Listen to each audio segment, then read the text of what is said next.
Hi, welcome guys back to BL Gaming Show. We have Todd Harris here with Hi-Rez Studios. He is the COO and he oversees everything. He's going to tell us here about Tribes 2. Yeah, this is called Tribes Ascend. So, it's basically the world's fastest shooter is what we bill it as. So, the original Star Seeds Tribes was 98, and it was really ahead of its time as a shooter. Yeah, it really was. It was so fast-paced, jetpacks, skiing, vehicles. And so, what we're doing with Ascend is it's a free-to-play game. We've kept the sci-fi style. We kept jetpacks, skiing, vehicles, some of the original weapons like the spin fuser that shoots blue disc projectiles. Yeah. So all those elements are there, but we've added things such as class-based gameplay. So there's 9 classes in the game. We've added brand new weapons in addition to the classic weapons. We've used 3 of the vehicles from the original game. There's the Flying Shrike. There's a grav cycle that actually holds a passenger on the back, and then a 2-person tank, a driver, and a gunner seat. So we've got about 15 maps at this point, a number of game modes, and we're releasing next week. So it's pretty exciting. We're showing here on the game floor at PAX 16 versus 16. Been a lot of, packed seats the whole time we've been here, and we're actually showing here a new map, Rain Dance, which was in the original Tribes. We're doing a version in Ascend, and also a new game mode called Capture and Hold. That's a ticket-based system, and that's what folks have also been playing. So on the screen, actually, you can see Rain Dance. So again, this is a super popular map within Tribes and considered one of the great multiplayer games, even across different titles. Oh, absolutely. We've really preserved the original design with very few changes, and it works great with Ascend. So. Yeah, it was interesting to hear that it was free to play. It's very rare that you see free to play first-person shooters. I mean, what made you want to go that route?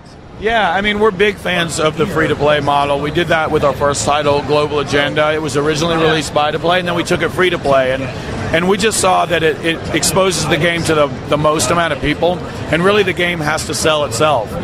It's much more appealing to have a title where I can jump in, you tell me it's good, I can download it, I can try it. If I like it, then I can choose to spend my time and my money in it. So that, we're big fans of that as gamers and as a studio. And then the question is, could we make a game that was free to play but not pay to win? Because we really wanted to keep it balanced. And so that was a challenge, but we think we've done a good job with that with Ascend.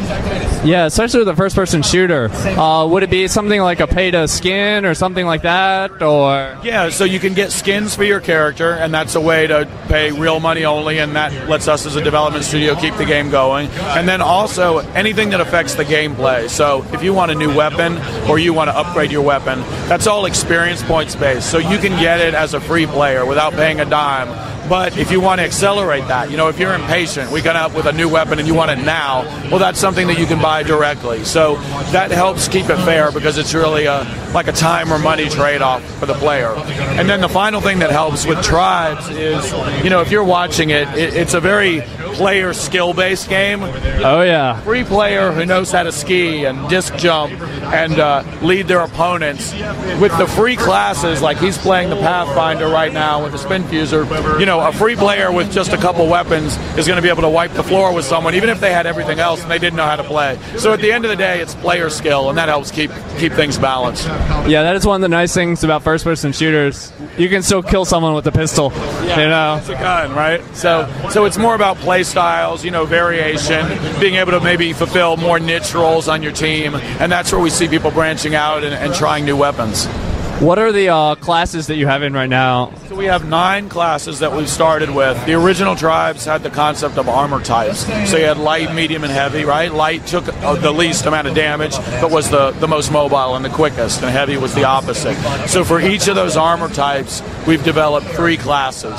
So the lights tend to be the most specialized. So for instance, there's a Sentinel class, which is a sniping class primarily. There's the Pathfinder, which is all about speed. He's a great class for capping flags or chasing.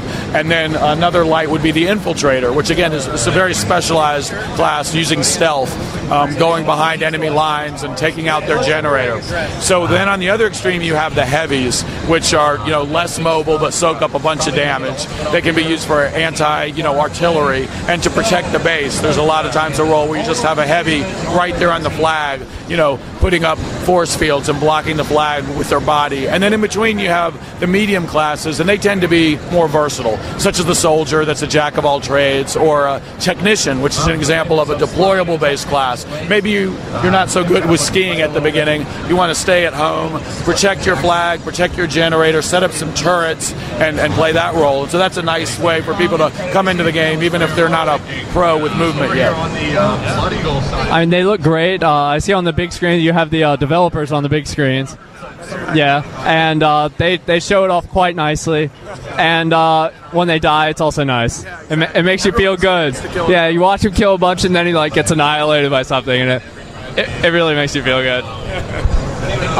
Yeah, and I'm assuming this is going to be one of along the same lines, frames per second wise, as it should be playable at least on the vast majority of systems. Oh yeah, again, it's an Unreal 3 title. It's the same sort of thing. Settings you can crank up to have it look good, but if you have a PC that can run any other Unreal 3 based game, you should be able to run Tribes. So it's free to play, digital download. There's no reason people shouldn't check it out and see if it's their type of game. So yeah, absolutely. Where do they need to go to download it? Just go to tribesascend.com, which is our site. Again, they can download for free. They can start playing with 3 free classes and weapons right out the gate. They can play a Pathfinder, a fast class, or a versatile soldier, or basically a heavy class as well, and give it a shot. Great. Well, thank you so much for joining us, and check out Tribes Ascend. It looks awesome. See you later.